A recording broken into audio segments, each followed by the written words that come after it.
അല്ല, കുറഞ്ഞ പക്ഷം കോൺഗ്രസ് മനസ്സിലാക്കേണ്ടത് ഒരു കാലത്ത് ഇന്ത്യയിൽ ഏറ്റവും കൂടുതൽ അല്ല ശക്തി ഉണ്ടായിരുന്നൊരു പാർട്ടിയാണ് കമ്മ്യൂണിസ്റ്റ് പാർട്ടി.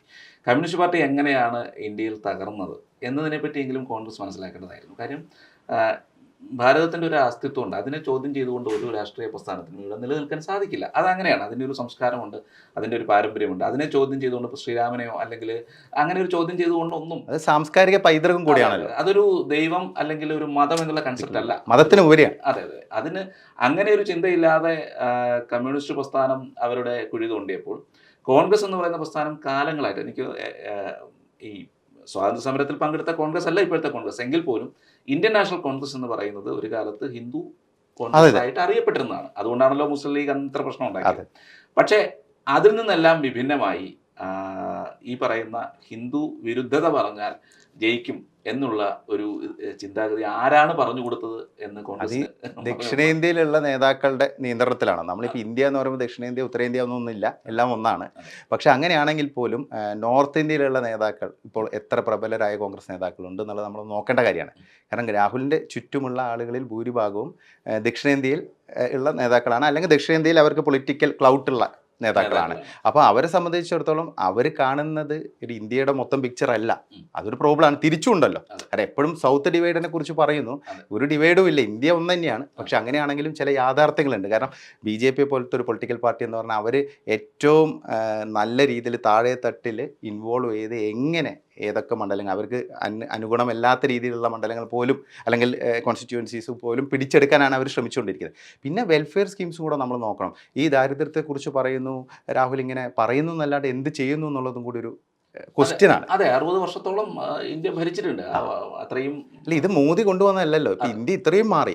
കാരണം നിലവിൽ ഇപ്പോൾ മോദി വന്നതിന് ശേഷം ഇത്രയും ഡെവലപ്മെൻറ്റ് ഉണ്ടായി. കാരണം അതുകൊണ്ടാണല്ലോ ഉത്തർപ്രദേശിലും ബീഹാറിലൊക്കെ പല പിന്നാക്ക മേഖലകളിലും ആദിവാസി അല്ലെങ്കിൽ ഷെഡ്യൂൾഡ് കാസ്റ്റ് വിഭാഗങ്ങൾക്കിടയിൽ അല്ല OBC എല്ലാ വിഭാഗങ്ങൾക്കിടയിലും അദ്ദേഹത്തിന് ലഭിക്കുന്ന ഒരു സ്വീകാര്യത. അതെ, അതുമാത്രമല്ല ഇത്തരം സീറ്റുകൾ BJP ജയിക്കുന്നു. വെൽഫെയർ സ്കീംസ്, കാരണം ഈ പോവർട്ടിയിൽ നിൽക്കുന്ന ആൾ പോവർട്ടിയിൽ നിന്ന് പുറത്തു കടന്നു, അദ്ദേഹത്തിന് സ്വാഭിമാനം ലഭിച്ചിരിക്കുന്നു, നല്ല റോഡുകൾ വരുന്നു, വീട്ടിൽ വെള്ളം കിട്ടുന്നു. അതുകൂടാതെ തന്നെ പ്രധാനമന്ത്രി ആവാസ് യോജന പ്രകാരം നല്ലൊരു അടച്ചുറപ്പുള്ള വീട് ലഭിക്കുന്നു, അവരുടെ ജീവിതം മാറിയിരിക്കുന്നു, ഗുണ്ടകളെ പേടിച്ച് ജീവിക്കേണ്ട. അപ്പം അങ്ങനെ ഒരുപാട് മാറ്റങ്ങളുണ്ടായിട്ടുണ്ട്. ഈ OBC അല്ലെങ്കിൽ കാസ്റ്റ് സെൻസസ് എന്നൊക്കെ പറഞ്ഞു കഴിഞ്ഞാൽ 1990-കളിലല്ല ഇന്ത്യ.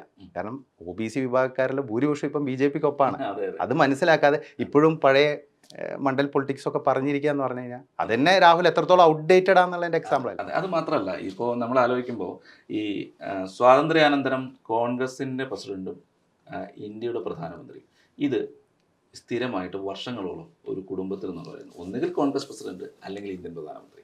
ഈ വംശപാരമ്പര്യം അതിൽ നിന്ന് അതിൻ്റെ ബാക്കിയായിട്ട് മറ്റുള്ളവർ അടിമകൾ എന്നുള്ള അവസ്ഥയിലായിരുന്നു. അതുകൊണ്ടാണ് നല്ല നേതാക്കൾ മറ്റെങ്ങും ഉയർന്നു വരുന്നില്ല.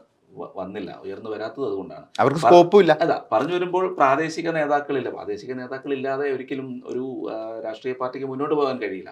പ്രാദേശിക നേതാക്കളില്ല. ഇനി ഇടയ്ക്ക് തന്നെ രാഹുലിൻ്റെ ഇത്തരത്തിലുള്ള പരാമർശങ്ങളെയും അല്ലെങ്കിൽ ഈ ഒരു വംശപാരമ്പര്യങ്ങളെയും എതിർത്തുകൊണ്ട് പല നേതാക്കളും റിവോൾട്ട് ഉണ്ടാക്കിയെങ്കിലും അവരുടെ പോലും ശബ്ദം അവസാനിക്കുകയാണ്. അപ്പോൾ എന്നാൽ രാഹുലിനൊട്ട് അതിൻ്റെ ഒരു മുന്നേറ്റം ഉണ്ടാക്കാൻ സാധിക്കുകയും ചെയ്തില്ല. ഇതാണ് സംഭവിച്ചുകൊണ്ടിരിക്കുന്നത്. പക്ഷേ എനിക്ക് മനസ്സിലാകാത്തതല്ല, രാഹുൽ ഇങ്ങനെയാണ് എന്നുള്ളത് ഏതൊരു കൊച്ചുകുട്ടിക്ക് പോലും മനസ്സിലാകുമ്പോഴും കേരളത്തിൽ എന്തുകൊണ്ടാണ് ഈ രാഹുൽ എന്നൊരു പ്രതീക്ഷയും ഭാവി പ്രധാനമന്ത്രി 10 വർഷം കഴിഞ്ഞിട്ടും ഭാവി പ്രധാനമന്ത്രി എന്നുള്ള പ്രതീക്ഷയിൽ CPM ഉൾപ്പെടെയുള്ളവർ നിൽക്കുന്നതെന്നാണ് എനിക്ക് മനസ്സിലാകുന്നത്. ഒരു ദയനീയ അവസ്ഥ തന്നെയാണ്. കാരണം CPM-മാരെ സംബന്ധിച്ചുള്ള ഏറ്റവും വലിയ പ്രശ്നം അവർക്ക് അവരുടെ ദേശീയ ആസ്ഥാനം നിലനിൽക്കുന്ന ഡൽഹിയിലെ AKG ഭവനും ആ ഒരു മണ്ഡലത്തിൽ പോലും, ഡൽഹിയിലെ മണ്ഡലത്തിൽ പോലും അവർക്ക് സ്വന്തം ജനത്തെ വോട്ട് ചെയ്യാൻ പറ്റില്ല. അതാണ് അവരുടെ ഒരു ദയനീയ അവസ്ഥ. അപ്പോൾ ഇവിടെ വന്ന് രാഹുലിനെതിരെ പറയും, അത് കഴിഞ്ഞിട്ട് രാഹുലിൻ്റെ പ്രസംഗങ്ങൾ ഫേസ്ബുക്കിൽ ഷെയറും ചെയ്യും. രാഹുൽ നരേന്ദ്രമോദിക്കെതിരെ ഇങ്ങനെ പറഞ്ഞു, അത് വലിയ പ്രതീക്ഷ നൽകുന്നു എന്നൊക്കെ പറഞ്ഞിട്ടാണ്.